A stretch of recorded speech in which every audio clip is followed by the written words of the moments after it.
কথায় আছে, জীবনের প্রতিটি পাতা একটি গল্প তৈরি করে। এমন গল্প যা কখনো হাসায়, আবার কখনো আবেগে ভাসায়। ভাই বিভৎস ভিউ, বিভৎস ভিউ। পেছন থেকে সূর্যের আলোটা পড়েছে আর সামনে এরকম ভিউ। এই 10টা দিনে আমাদের গল্পটা ঠিক একই। একসাথে হেসেছি, একসাথে নেচেছি, একসাথে আড্ডা দিয়েছি, আবার প্রবলেমে একসাথে স্ট্রাগলও করেছি। প্রচুর স্মৃতি, প্রচুর আবেগ, সব কিছুকে পাহাড়ে রেখে আবারও ফিরতে চলেছি সেই ব্যস্ততার জীবনে। কারণ ওই যে কথায় আছে, চোখে হারায় মানুষ যাকে, দেখার নেশা কাছে টানে তাকে।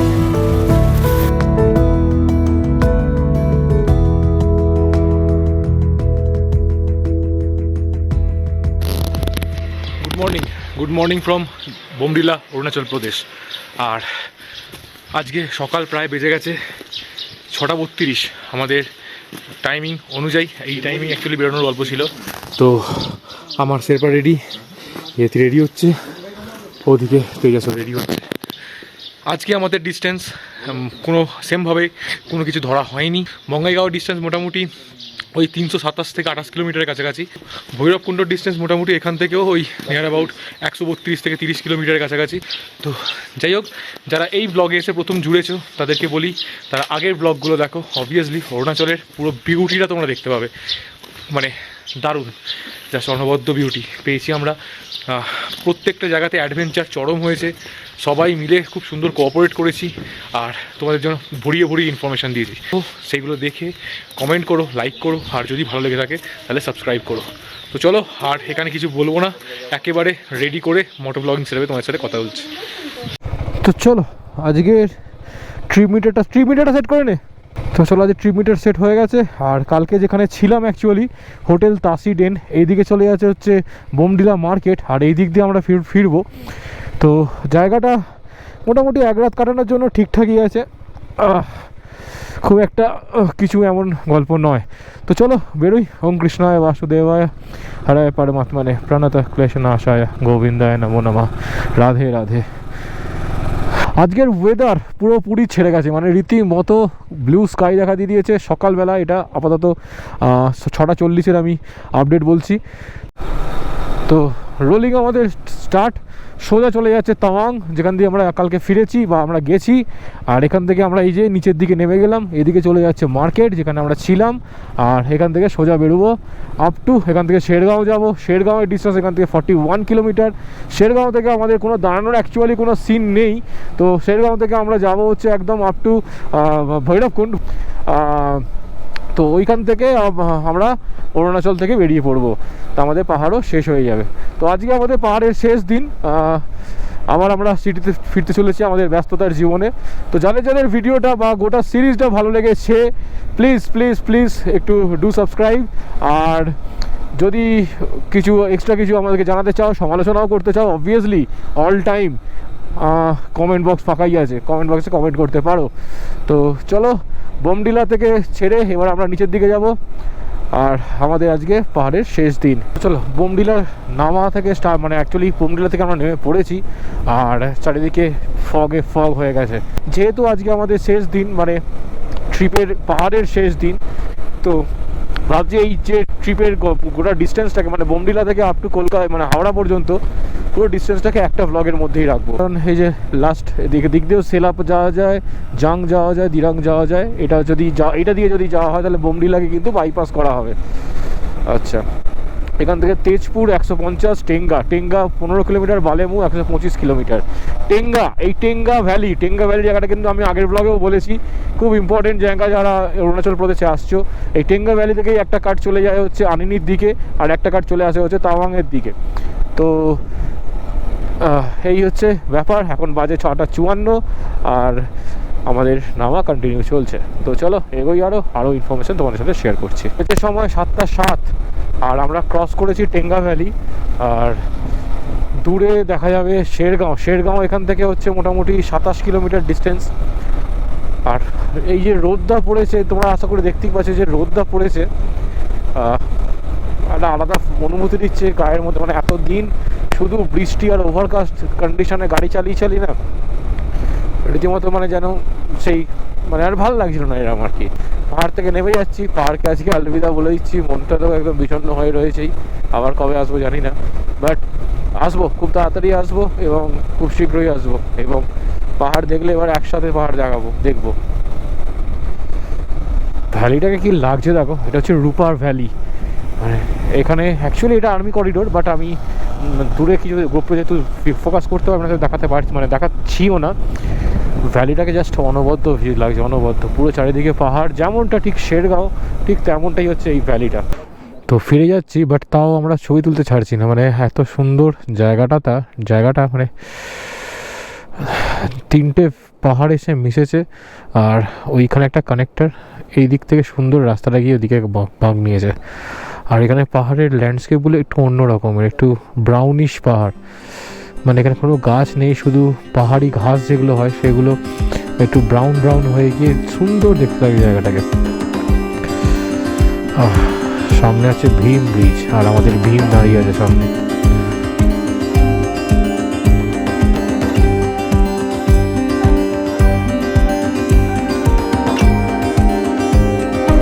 সত্যি বলতে গেলে না, পুরো একটা যেন হলিউড মুভির একটা শুটিং হচ্ছে, মানে আমার যেন মনে হচ্ছে আমাদের ইন্ডিয়াতে নেই, যে কোনো বিদেশে আমরা গাড়ি চালাচ্ছি বা কোনো ফরেন কান্ট্রিতে আমরা গাড়ি চালাচ্ছি। যা রোড কন্ডিশন করেছে বিহারও, আর যা সিনিক বিউটি আমাদের ইন্ডিয়ার।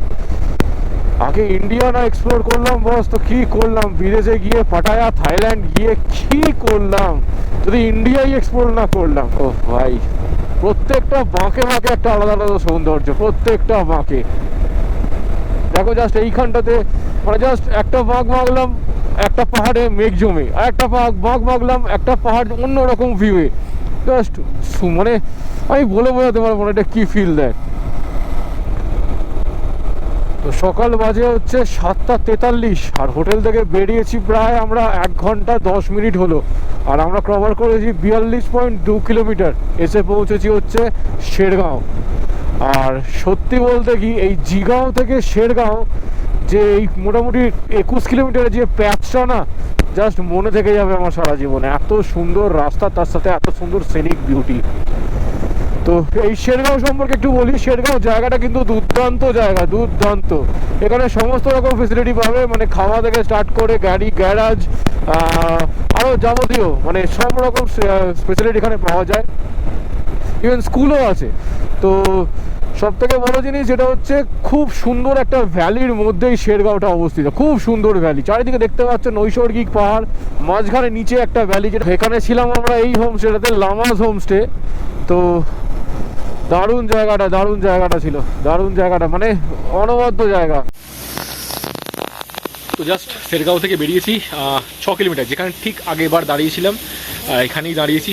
জায়গাটা এত সুন্দর জায়গা না, মানে এই লাস্ট 20 কিলোমিটার, মানে ওই জিগাঁও থেকে শুরু করে আপ টু শেরগাঁও পর্যন্ত যে রাস্তাটা আমরা পেয়েছি, ভিউটা তোমরা তো জাস্ট দেখলে।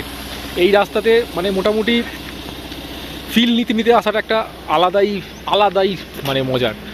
যারা এইখানটা আসছো, এই জায়গাটা অ্যাটলিস্ট একটু ফিল নিয়ে যাও, তো দারুণ লাগবে। আর পেছনেই রয়েছে আমার পেট্রোল পাম্প। তো এইখান থেকে আমরা চা কমপ্লিট করলাম, আর পেট্রোল পাম্পে তেল তুলবো।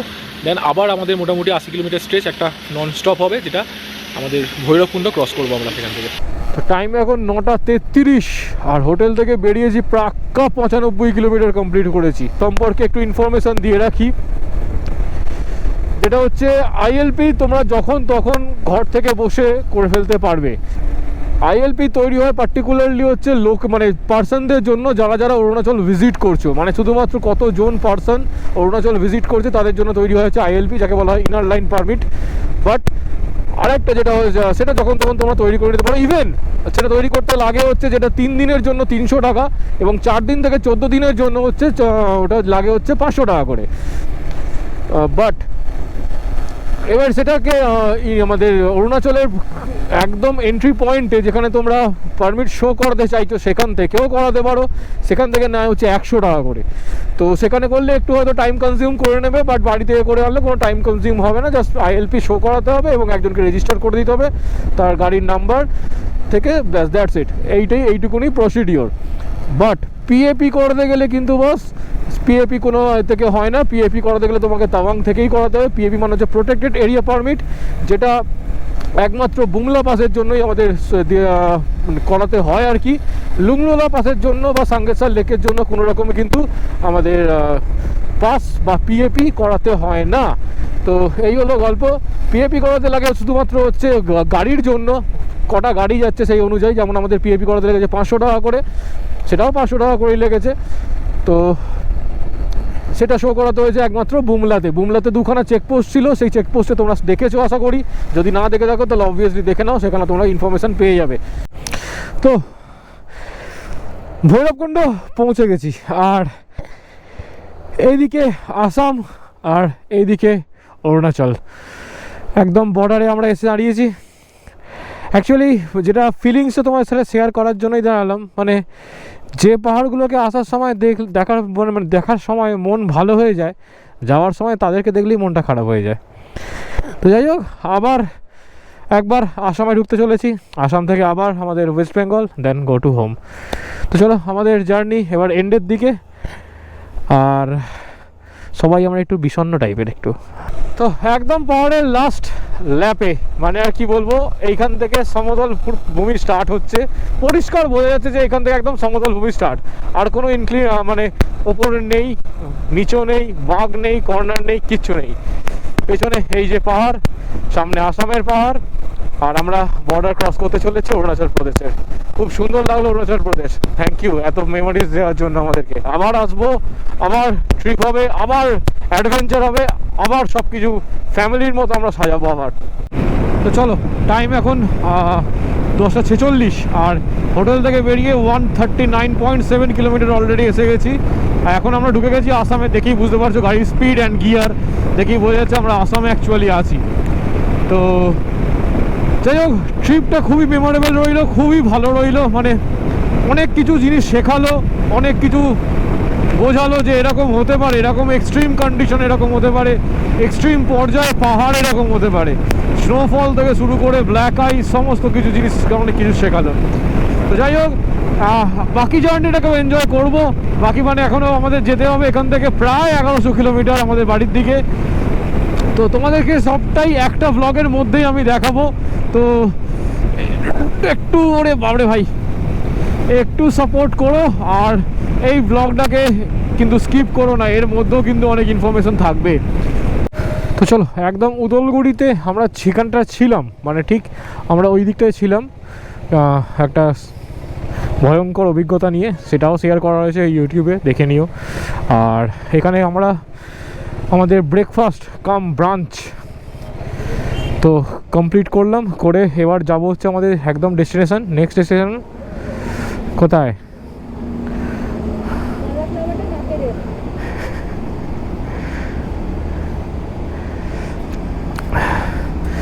তো আমাদের এখান থেকে নেক্সট ডেস্টিনেশন হচ্ছে আমাদের বঙ্গাইগাঁও, যার ডিস্টেন্স মোটামুটি 190 কিলোমিটার।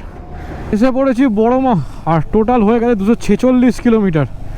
এবার থেকে একটুখানি ক্রুজিংটা হবে, কারণ আমরা ডাবল লেন পেয়ে গেছি। আর বাঁদিকে চলে গেলে চলে যাচ্ছে গুয়াহাটি, আর ডান দিক নেব, ডান দিক নিয়ে চলে যাব হচ্ছে আমাদের ডেস্টিনেশন, অর্থাৎ লাটাগুড়ির দিকে বা বঙ্গাইগাঁওয়ের দিকে। এখান থেকে বনগাঁইগাঁওয়ের ডিস্টেন্স মোটামুটি ওই কিছু না হলেও 70 কিলোমিটারের কাছাকাছি। তো যাব, গিয়ে ওখানে আমাদের একটা মেন ব্যাপার যেটা হয়েছে সেটা হচ্ছে আমার ব্রেক প্যাড, তো যেমন বলেছিলাম বাবুসোনার চেন পুরো একদম গাঁদা ফুলের মালার মতো ঝুলছে এরমভাবে, তো সেটাকে টাইট করাবো। আমারটাও প্রায় হয়ে এসছে ওরকম, তো ওটাকেও ঠিক করাতে হবে।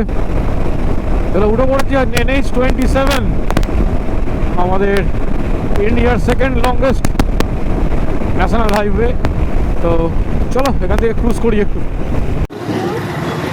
বোমডিলা থেকে প্রায় 300-350 কিলোমিটার কভার করে এসেছি বনগাইগাঁও, আর এখানে চলছে হচ্ছে আমার গাড়ির কাজ। গাড়ির কাজ বলতে আমার যেটা বলেছিলাম অ্যাকচুয়ালি ভিডিওতে সমস্ত কিছু বলে দেওয়া রয়েছে অলরেডি। আমার ব্রেক প্যাডের ইস্যু, তো ব্রেক প্যাড চেঞ্জ করছি। ব্রেক প্যাড বলতে গেলে বাবুসোনা অলরেডি একটা বাড়ি থেকে ক্যারি করেছিল ব্রেক প্যাড। তো এখানে যেহেতু আজকে রবিবার এবং কেটিএম সানডে হ্যাঁ, কেটিএম সার্ভিস সেন্টার সব কিছু বন্ধ, তো এটা দিয়ে আপাতত কাজ চালিয়ে নেব। তো এখানে চলছে কাজ, আর এখানে ক্যাদ মারছি আমরা। তো যেমনটা দেখলে আজকে সকাল থেকে মানে অ্যাকচুয়ালি বোমডিলা থেকে প্রায় 350 কিলোমিটার, একদম 350 কিলোমিটারই রাইড করে আমরা চলে এসেছি হচ্ছে এটা জায়গাটার নাম কি হচ্ছে আসামের বঙ্গাইগাঁওতে। তো এই হোটেলটাতে আমরা ছিলাম। হোটেলটা সত্যিই খুব সুন্দর হোটেল। তার কিছু কিছু স্পেসিফিক কারণ রয়েছে। তার কারণটা হচ্ছে অনেক কিছু স্পেসিয়াস জায়গা রয়েছে এর মধ্যে, মানে অনেক জিনিস রাখা যাবে এরকম জায়গা রয়েছে। তার থেকেও সবথেকে বড় কথা হচ্ছে জানলাতে একটা নেট দেওয়া রয়েছে, ঠিক আছে, যেটা মানে অ্যাটলিস্ট জানলাটা খুলে রাখতে সাহায্য করেছে। তো যাই হোক, এই হচ্ছে গল্প। এই যে মানে এই যে হোটেলটায় রয়েছি সেটার নাম হচ্ছে, নামটা কালকে আমি ব্লগে দিয়ে দেবো বা ডিটেলসে দিয়ে দেবো, নামটা আমার ঠিক মনে পড়ছে না। বাট সুন্দর রুম, আমাদের পার রুম মানে দুটো রুম নেওয়া হয়েছে, দুটো রুমই আমার 1300 টাকা করে পড়েছে। খুব সুন্দর। হ্যাঁ, হোটেল রকম্যান, একদম ঠিক, হোটেল রকম্যান, একদম বঙ্গাইগাঁও। জাস্ট এখান থেকে আমাদের হাই রোড মিটার 500। তো আমি ডেসক্রিপশনে সমস্ত ডিটেলস দিয়ে দেবো, লোকেশান দিয়ে দেবো, তোমরা এখানে এসে খুব ইজিলি স্টে করতে পারো, আবার পরের দিন এখান থেকে চেক আউট করে যেতে পারো। পাশেই একদম 500 মিটারের মধ্যেই রয়েছে হচ্ছে হাই রোড, মানে NH27।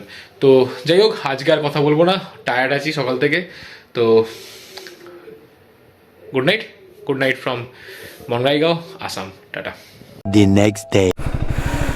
তো চলো, টাইম হয়ে গেছে 7:23 আর আমরা প্রায় 1 ঘন্টা লেট কারণ বুঝতেই পারছি এরকম অবস্থা।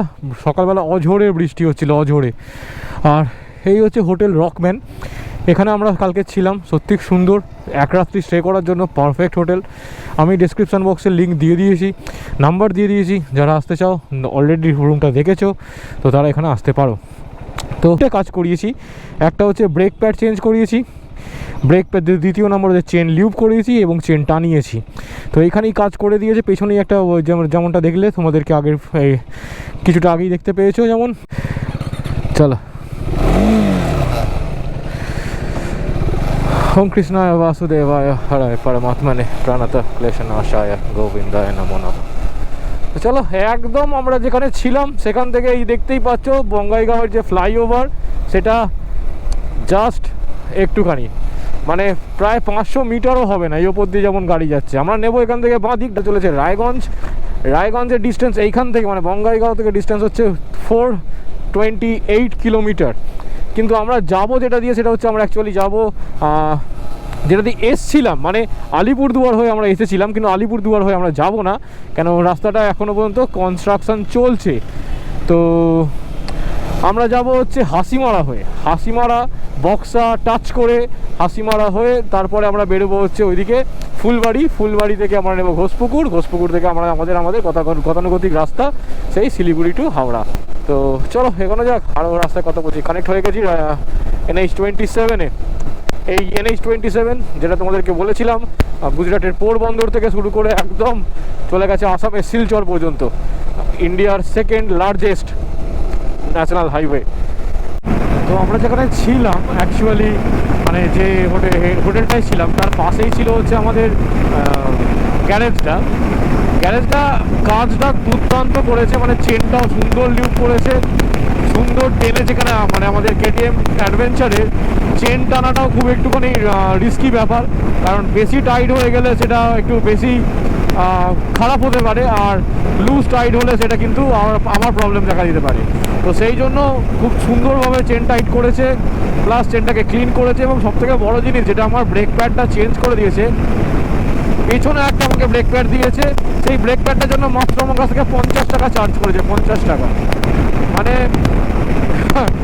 কি বলবো, অদ্ভুত, বাট খুব ভালো কাজ করেছে। থেকে আমরা মোটামুটি ওয়েস্ট বেঙ্গল এন্টার করবো, আর ওই নিয়ার অ্যাবাউট 61 কিলোমিটারের কাছাকাছি। আমরা সকলে এই ঘুম থেকে উঠে রাইড করতে খুব পছন্দ করি, সে সানডে হোক কি এমনি হলিডেজে। আর যদি এরকম একটা ওয়েদার থাকে না, আর তার সাথে যদি এরকম একটা রাস্তা থাকে, রাইডের দ্বিগুণ, মানে যেটা মজাটা দ্বিগুণ হয়ে যায়। শুধু তাই নয়, সাথে যদি একটা এরকম লাগেজ বাঁধা থাকে আর একটা পুরো ফুললি গিয়ার আপ এরকম একটা গ্রুপ থাকে, ও রাইডিংয়ের মজাটা 4 গুণ হয়ে যায়। তো সুন্দর ওয়েদারে ক্রুজ করছি, সুন্দর ওয়েদার, গাড়ি কনস্ট্যান্ট ক্রুজ করছে 113, 120, ডাজন্ট ম্যাটার। তো সামনে একটা বোর্ড দেখতে পেয়ে গেছি, হাসিমারা 104, শিলিগুড়ি 239, আলিপুরদুয়ার 69। তো হোটেল থেকে বেরিয়ে হয়েছে জাস্ট 33 মিনিট, আর আমরা কভার করেছি প্রায় 59.1 কিলোমিটার, প্রায় 60 কিলোমিটার। দুর্দান্ত বাইক চালানো হচ্ছে।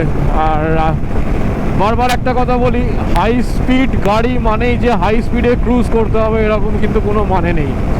নিজের ক্যাপাবিলিটি অনুযায়ী রাইড করা সবসময় আমি মনে করি ফেভারেবল। তার কারণটা হচ্ছে এই রাস্তার মাঝখানে যত ব্রিজ আসছে, ব্রিজের স্টার্টিং অ্যান্ড এন্ডিং পয়েন্টটাতেই প্রত্যেকটাতে একটা একটা করে মানে বড় বড় গ্যাপ হচ্ছে, সেই গ্যাপগুলোতে বড় করে বাম্প করছে। এইগুলোতে যদি হাই স্পিডে থাকো, যদি হাত ভালো মানে মানে ভালো রকম হাত না থাকে, তাহলে সেক্ষেত্রে কিন্তু প্রবলেম পড়ে যেতে পারে, কেন গাড়িটা যথেষ্ট বাম্প করছে। তো বঙ্গাইগাঁও থেকে এসে জাস্ট দাঁড়িয়েছি 73 কিলোমিটার হয়েছে, এখনও 1 ঘন্টা কমপ্লিট হয়নি।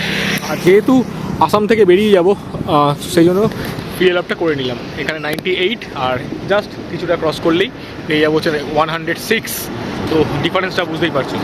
তো সেই জন্য অ্যাকচুয়ালি কভার করে নিলাম, এখানটা থেকে তেলটা ফিল আপ করে নিলাম। এখান থেকে একদম ননস্টপ যাওয়া হবে হাসিমারার দিকে। আর একটা দাঁড়িয়েছি চা ব্রেকের জন্য, সবাই দাঁড়িয়েছে অ্যাকচুয়ালি। তো ওয়েদারটা জাস্ট মাখন হয়ে আছে, মাখন। বৃষ্টি নেই, বাট ক্লাউডি হয়ে আছে, ঠান্ডা ঠান্ডা হাওয়া চলছে, রাইড করতে জাস্ট মজা লাগছে। গাড়ি কনস্ট্যান্ট 100 থেকে 115 চলছে। আবারও বলছি, যাদের মানে মোটামুটি লিমিটের বাইরে তারা এরকমভাবে ক্রুজ করবে না, বাট আমাদের তো চলছেই। তো চলো একেবারে মোটো ব্লগিং সেট হবে। চলো, আসাম থেকে ফুল ট্যাঙ্ক করিয়ে নিলাম। আসার সময় আমরা এই পেট্রোল পাম্প থেকে ফুল ট্যাঙ্ক করিয়েছিলাম, যাওয়ার সময় উল্টো দিক থেকে করিয়েছিলাম। সামনেই পাবো হচ্ছে আমাদের বর্ডার, অর্থাৎ সংকোচ নদী। এখান থেকে আমরা আসাম ছাড়বো, আমরা আমাদের ওয়েস্ট বেঙ্গলে ঢুকবো। তো সিসি 390 যাই বলো, 390 তো পাওয়ার তোমরা জানোই, বা অনেকেই নামটা শুনলেই বোঝা যায়। বাট 250 বিভৎস দিচ্ছে, মানে বিভৎস পারফরমেন্স দিচ্ছে। With pillion all time cruise করছে 120, 115, কোনো রকমের মানে প্রবলেমই নেই। তো বিন্দাস ক্রুজ করছে। তো চলো, এই বেরিয়ে গেলাম আসাম থেকে, এবার আমাদের ঢুকে গেলাম ওয়েস্ট বেঙ্গলে। তো একটা অদ্ভুত জিনিস দেখতে পেয়েছি সামনে, দেখতে পেয়েছো? ছাগলগুলোকে কেমন বেঁধে নিয়ে যাচ্ছে, আর সব বসে বসে দেখছে। অদ্ভুত জিনিস। ওয়েস্ট বেঙ্গলে ঢুকে গেছি, আর কিভাবে স্বাগত হয়েছে দেখো। ওয়েস্ট বেঙ্গল আমাদের স্বাগতম জানিয়েছে এইভাবে, বৃষ্টি চারিদিকে। বিউটিটা দেখো, জাস্ট বিউটিটা। কনস্ট্যান্ট বৃষ্টি পড়ছে, আর তার সাথে এই গ্রিনারি। দারুণ জায়গাটা, বৃষ্টি পড়ছে আরো সুন্দর দেখতে লাগছে। রোদ চাইছি যাতে একটু জিনিসগুলো শুকিয়ে যায় একটু। তো চলো, 6:03 বাজে, আর আমাদের অ্যাকচুয়ালি প্ল্যান হলো যে রায়গঞ্জে আমরা থাকবো না, আমরা একটু এগিয়ে যাব, অর্থাৎ মোটামুটি আরও 100 কিলোমিটার পরে আছে মালদা। তো মালদায় আমাদের যেহেতু আমাদের ফুল এনার্জি রয়েছে, তো মালদায় আমরা ভাবছি একটা স্টে নিয়ে নেওয়ার চিন্তা ভাবনা করছি। তো আজকের দিনটা সত্যি অনেকটা হেক্টিক গেছে, আর কারণটা হচ্ছে আজকে আমাদের একদম বঙ্গাইগাঁও থেকে আমরা ফিরেছি হচ্ছে একদম মালদায়, অর্থাৎ টোটাল 550 কিলোমিটারের মতো আমরা রাইড করেছি। তার মধ্যে বৃষ্টি ছিল, তার মধ্যে সিঙ্গেল লেন ছিল, অনেক কিছু ছিল। তো আজকে একদম আর এনার্জি নেই, এবার জাস্ট শুয়ে পড়বো, আর কালকে সকাল সকাল আবার বেরোতে হবে একদম লাস্ট জার্নির দিকে আর বাড়ির দিকে। তো good night from Malda, West Bengal. Tata. The next day. তো গুড মর্নিং ফ্রম মালদা। আর যে হোটেলটা অ্যাকচুয়ালি থেকেছিলাম, হোটেলটার নামটা হোটেল পরি, একদম এইভাবে দেখতে হয়েছে, ভুলে গেছিলাম। তো হোটেল পরি। আর কালকের রুমটা আমাদের তোমরা দেখেছো, আর একটা রুম দেখাই, দেখো। এটা হচ্ছে অ্যাকচুয়ালি একটা কমন বারান্দা, আর রুমটার সাইজটা একবার দেখো, দেখে এটা আইডিয়া করতে পারছো আশা করি কতটা স্পেসিয়াস। শুধু তাই নয়, এই সাথে এই দিকেও একটা আবার অ্যাটাচ বারান্দা রয়েছে, মানে প্রত্যেকটা জায়গায় আলাদা আলাদা করে অ্যাটাচ বারান্দা রয়েছে। আর এই দিকে হচ্ছে পুরো NH-19-এর ভিউটা। তো হোটেলটা খুব সুন্দর, সুন্দর মানে বলবো এক রাত্রি থাকার জন্য পারফেক্ট, একদম পারফেক্ট। তার কারণটা হচ্ছে একদম NH-এর ওপরেই, এখান থেকে লাগেজ দিয়ে তোমরা এইদিকে চলে যাবে হচ্ছে শিলিগুড়ি, আর এইদিকে চলে যাবে হচ্ছে কলকাতা। তো এই হচ্ছে এখনকার পরিস্থিতি। আর এই হোটেলটা যে আমাদের নিয়েছিল, যেমনটা তোমাদের কালকে বলেছি, 1200 টাকা করে রুম নিয়েছে। এই হোটেলটা অ্যাকচুয়ালি কিন্তু গুগলেও নেই, আমাদের ওই উল্টো দিকের হোটেলটা দেখিয়েছে hotel castle hotel, the castle hotel. তো এইটা দেখেও আসতে পারো। হোটেল ক্যাসেল হোটেলের পুরো একদম পাশেই হোটেল পরি বা হোটেল পারি। তো এইখান থেকে আমাদের বাড়ির ডিস্টেন্স, মানে আমাদের হাওড়ার ডিস্টেন্স হচ্ছে 336 কিলোমিটার। তো এখান থেকে যেতে আমাদের মোটামুটি বলছে ওই নিয়ার অ্যাবাউট 6 ঘন্টা সময় লাগবে। ওটাকে আমরা মেরে কেটে 8 ঘন্টা বানাবো। তো চলো নিচে লাগেজ বাঁধবো, লাগেজ বেঁধে একদম ব্যাক টু রোড। তো চলো, প্রায় বেজে গেছে 9:48, আর হোটেল পড়ি এখান থেকে আমরা চেক আউট করছি। রুমটা তোমাদের থেকে দেখালাম, দারুণ রুম। আর একটা তো মানে সে ফুটবল খেলবে এরকম ব্যাপার আর কি। তো সবাই আমাদের রেডি, পেছনে সবাই রেডি, দেখাচ্ছে একবার। তো চলো, ওম কৃষ্ণায় বাসুদেবায় হরে পরমাত্মনে প্রণত ক্লেশনাশায় গোবিন্দায় নমো নমঃ, রাধে রাধে। এসে গেছি বড়জাগুলি, আর এইখান থেকে ছেড়ে দিলাম আমরা NH-12, অর্থাৎ ডালখোলা বকখালি রোড। তো এখান থেকে নেব ডান দিকে, একদম সোজা যাবো হচ্ছে কল্যাণী মানে মগড়া রোড ধরবো, ধরে একদম সোজা বেরিয়ে যাব হচ্ছে ঈশ্বরগুপ্ত সেতু, অর্থাৎ মগড়ার দিকে। ঈশ্বরগুপ্ত সেতু ক্রস করে আমরা ঢুকবো মগড়ায়। মগড়া থেকে আমরা চলে যাব একদম সোজা ডানকুনির দিকে, ওটা আরও 50 কিলোমিটার। তো চলো, টাইম 8:34, আর একেবারে এন্ডিং সেশনে চলে এসেছি। যেটা বলার জন্য প্রত্যেকবারই অ্যাকচুয়ালি এই লাস্ট জায়গাটাকে অন করি আর কি। তো এত বড় একটা রাইড পরিকল্পনাটা অনেক দিন আগেই করেছিলাম, এবং হয়তো অনেক রকম বাধা বিপত্তিও পেয়েছি। তো সেই সব কিন্তু মাথায় রাখলে চলবে না বস, বেরিয়ে পড়তে হবে। আর রাস্তায় হেল্প করার মতো বহু লোক আছে যারা তোমার জন্য ওয়েট করছে রাস্তায় হেল্প করার জন্য জাস্ট। তো সেই সব নিয়ে কিছু ভেবো না, সেই সব মাথা থেকে টোটালি বের করে দাও। দেখো তোমাদের রাইড অনেকটা ক্লিয়ার হবে, অনেকটা ভালো হবে। তো ডেস্টিনেশনকে প্রায়োরিটি দাও, রাস্তাকে তারও আগে প্রায়োরিটি দাও, এবং পুরো সফরটাকে এনজয় করো।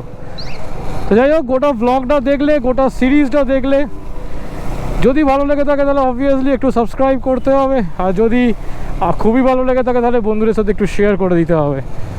তো চলো, আজকে আর কিছু বলবো না, দেখা হচ্ছে অন্য একটা ট্রিপে, আবার অন্য রকমভাবে, অন্য রকম কিছু নিয়ে। তো চলো, গুড নাইট ফ্রম আমার বাড়ি হাওড়া। টাটা, রাধে রাধে।